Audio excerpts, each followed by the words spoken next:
لە دژی دواکەوتنی موچە و خەرج دەرماڵەی مەترسی و زۆری دەوامی ڕۆژانەیان فەرمانبەرانی فەرمانگەی پرۆژەی ئاوی سەرچنار گرت بوونەوە لە ڕاگەیەندراوێکیشدا هۆشیاری دەدەنە حکوومەت لە ئاگەری جێبەجێ نەکردنی داواکاریەکانیان ئاوی سەرجەم پرۆژە و گەڕەکەکانی شاری سلێمانی دەگرنەوە.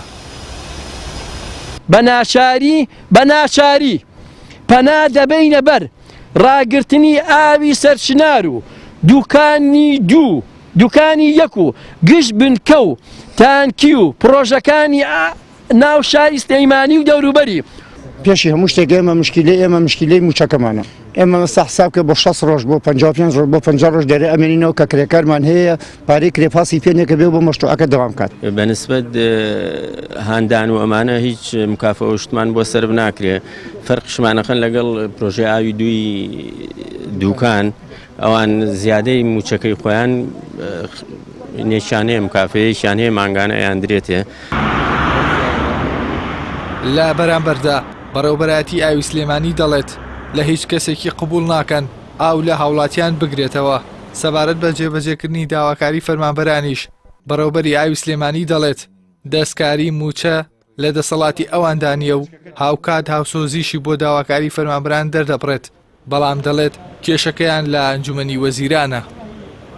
تا ئێستا چاوەڕین بەڕاستی ئێمە خۆشیان یعنی من خۆشی کتابم کردو بۆ خۆشیان سەرپشک بوون کە بچن مراجعی پەرلەمانی کوردستان پەرلەمانی عێراق و لای بەڕێز پارێزگار کە ئێستا لێرە نییە خۆم بەتەمان بچمە لای و شوێنەکانی تریش و هەوڵەکان بەردەوامە، بەڵام ئەبێت چاوەڕێ بکەین زین هەوڵەکان بەکوێگات، بەڵام لە هەموو کاتێکە گرتنەوەی ئاو جەریمەیەکی یاساییە، یاسا بەرەو ڕوویانە بێت.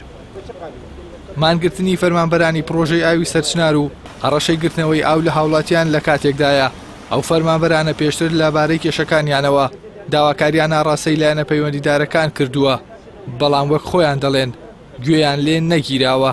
بە پێی زانیاریەکانیش جگە لە کێشەی موچەی فەرمانبەران لە ڕووی ژێرخان و نۆژەنکردنەوەی عەمبار و تۆڕەکانی دابەشکردنی ئاوەوە حکوومەتی هەرێم هیچ بڕەپارەیەک بۆ سلێمانی تەرخان ناکات. بەو هۆیشەوە ساڵانە ئەم شارە ڕوبەڕووی قەیرانی کەمی ئاو دەبێتەوە.